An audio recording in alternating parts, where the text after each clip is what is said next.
Hey, newsflash. Just because you were injured in an accident or an incident doesn't mean that you are entitled to money, wage loss, or anything else. Hi, I'm Guy DiMartino. I am a Northwest Indiana personal injury lawyer, and today I'd like to tell you what you're going to have to show. The first thing that you're going to have to show in order to receive compensation for your injuries in an accident and an incident is that the other person was at fault. If you blew a red light and because of that red light you sustained bad injuries, the other driver is not going to be responsible for your injuries because they're not responsible for the accident. That's called liability. So the first thing that you're going to have to show is that the other party is liable, that they are at fault.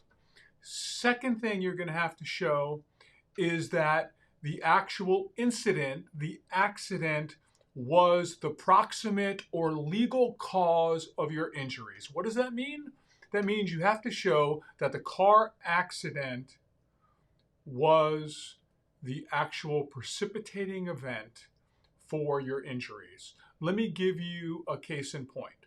Say you're in an accident today, but last week a doctor told you that you needed to have surgery on your neck and they were in the process of scheduling it. You're in an accident. Next week you go ahead and have the surgery on the neck.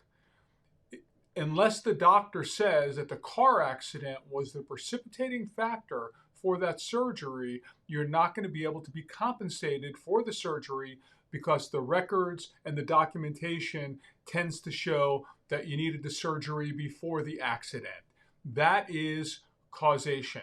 And the third thing you're going to have to prove is your damages. You're going to have to prove up your medical expenses. You're going to have to prove up any wage loss. One area where folks get in trouble is they go ahead and take time off of work, but then they don't go ahead and get that ratified or supported by their treating physicians. If you want to get paid for time off of work, you have to have a note from a doctor saying that you're off of work because of the injuries that you sustained in the accident.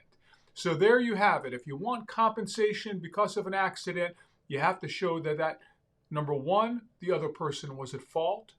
Number three, that you were injured.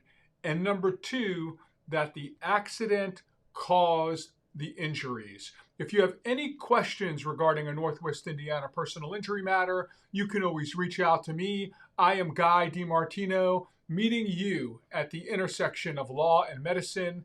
Have a great day.